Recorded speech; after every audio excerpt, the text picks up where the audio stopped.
Alors, juste, j'aimerais bien vous poser quelques questions. Pour vous, c'est quoi l'origine du déclin de la civilisation occidentale? Je sais pas.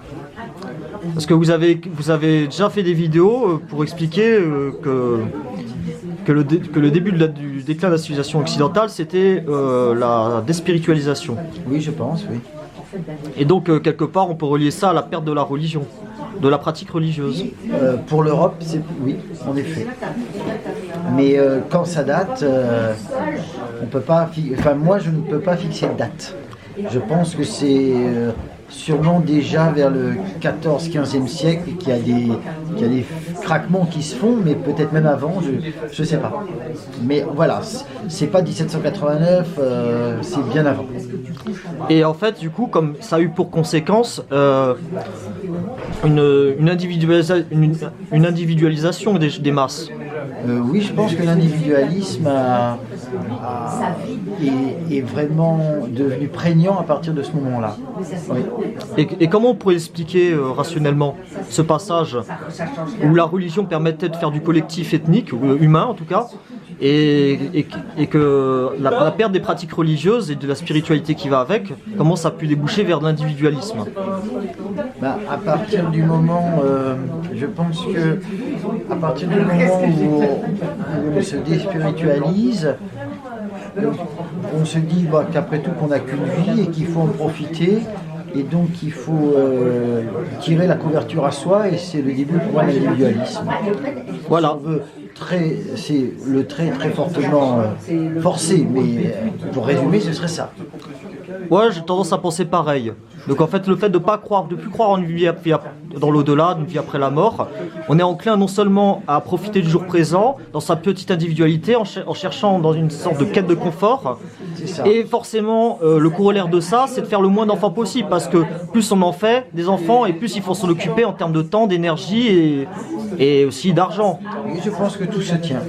Et à cause de cette dénatalité, parce que déjà d'une part, il y a certains milieux de droite ou d'extrême droite qui aimeraient revenir à cette recommunautarisation ethnique, et ils n'y arrivent pas.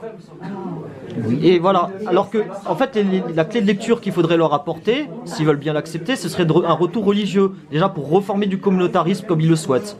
Un retour au moins de la spiritualité, oui, parce qu'après le religieux, je pense pas qu'on puisse revenir aujourd'hui aux religions qu'il y a eu dans le temps, par exemple au catholicisme, je crois pas, mais je me trompe peut-être, mais je pense qu'il faudrait d'abord reparler de spiritualité. Oui.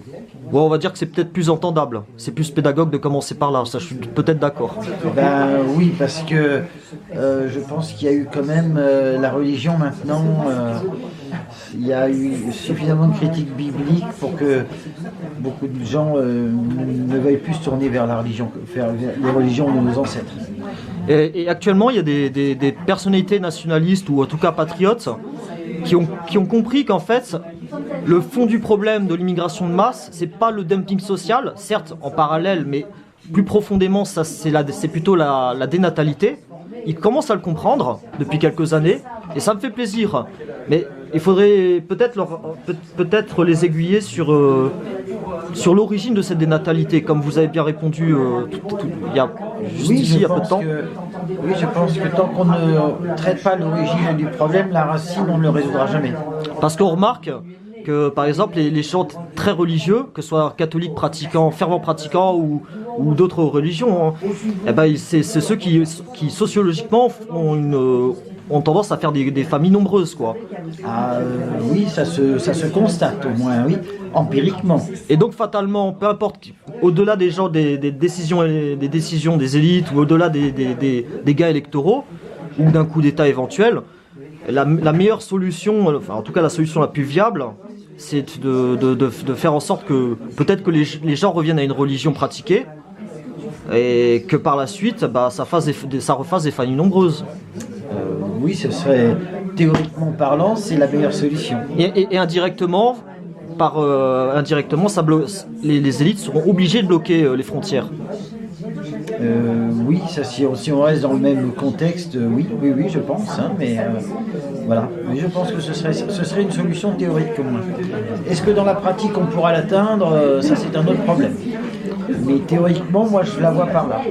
D'accord. S'il pouvait y avoir une solution à vue humaine apportée par nous, voilà.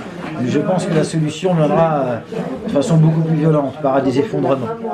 Ouais, parce qu'en fait, ce que vous défendez de temps en temps, en fait, c'est que les gens sont tellement apathiques qu'en fin de compte, le meilleur moyen pour qu'ils se réveillent, ce serait d'attendre que la civilisation soit au bord de son effondrement. Comme ça, quand les frigos seront vides, les gens seront obligés de réfléchir et de se réveiller. Oui, moi je pense qu'on est arrivé dans un état de société où il n'y a qu'une catastrophe qui pourrait réveiller les gens, s'ils peuvent être réveillés. Ouais, donc même la meilleure des solutions qui serait d'attendre ou même d'accélérer la chose, c'est même pas sûr qu'ils se réveillent. Non, il est possible que ce soit une fin de civilisation totale. Bon, après, c'est déjà arrivé d'ailleurs. C'est déjà arrivé, il y a eu des effondrements de beaucoup de sociétés. Je pense que toute société se croit éternelle jusqu'à ce qu'elle s'effondre. Donc si notre société s'effondre, c'est possible. Mais c'est pas forcément certain. D'accord, bon. Bah, donc il n'y a plus qu'à attendre, qu'attendre qu'on soit au bout du gouffre et... Bah, attendre, je dirais pas qu'il faut attendre en faisant rien. Je pense qu'il faut en même temps diffuser la vérité, des vérités sur beaucoup de plans, pour que si un jour ça s'effondre, il puisse y avoir une réaction saine de gens qui seraient liés. Mais ça ne nous appartient pas de savoir ça, c'est ça. Moi, je suis le premier à ne pas attendre. Je ne reste pas chez moi tranquillement en disant j'attends que ça s'effondre. J'essaie d'agir au maximum, mais sans croire que l'on peut sauver les choses et qu'on va les sauver. Non, pour moi, il faut continuer à diffuser le vrai au mieux et puis attendre. Mais attendre en agissant. Ouais, ok. Peut-être pour remodeler les esprits de telle sorte à ce que quand ça soit, de telle sorte à ce qu'ils puissent réagir bénéfiquement quand on sera tous au fond du gouffre. C'est ça. Parce que quand on sera au fond du gouffre, Dieu sait ce qui va se passer. Ce sont des scénarios qu'on ne peut pas prévoir, mais si on n'a rien fait avant, ça m'étonnerait que soudainement les gens se réveillent et puis viennent vers nous. Non, ça c'est pas possible. Ils seront pris par d'autres idéologues. Oui. À notre détriment souvent. Oui, à notre détriment, parce qu'il risquerait, en cas d'effondrement et de disette, il pourrait y avoir une revendication à l'égalité. Pour éviter qu'il y ait des gens qui ne s'en sortent pas, il y aurait une revendication égalitaire qui pourrait mener sur un bolchevisme, par exemple, ou sur un communisme, mettre les choses en commun.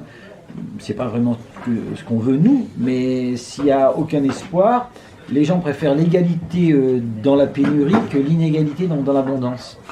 Donc il pourrait très bien se tourner vers d'autres idéologies s'il n'y avait personne, tout comme en Allemagne.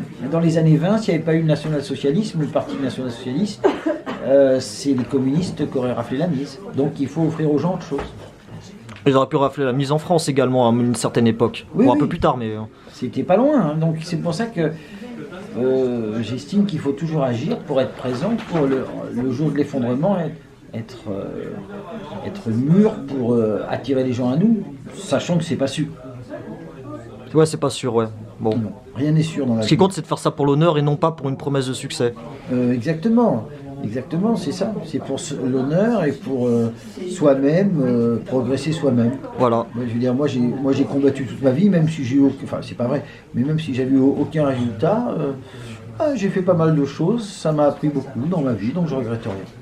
Ah ouais, bah oui, on voit ça. Bah allez, merci pour cette interview. Eh ben de rien. Allez, au revoir. C'est moi qui vous remercie, au revoir.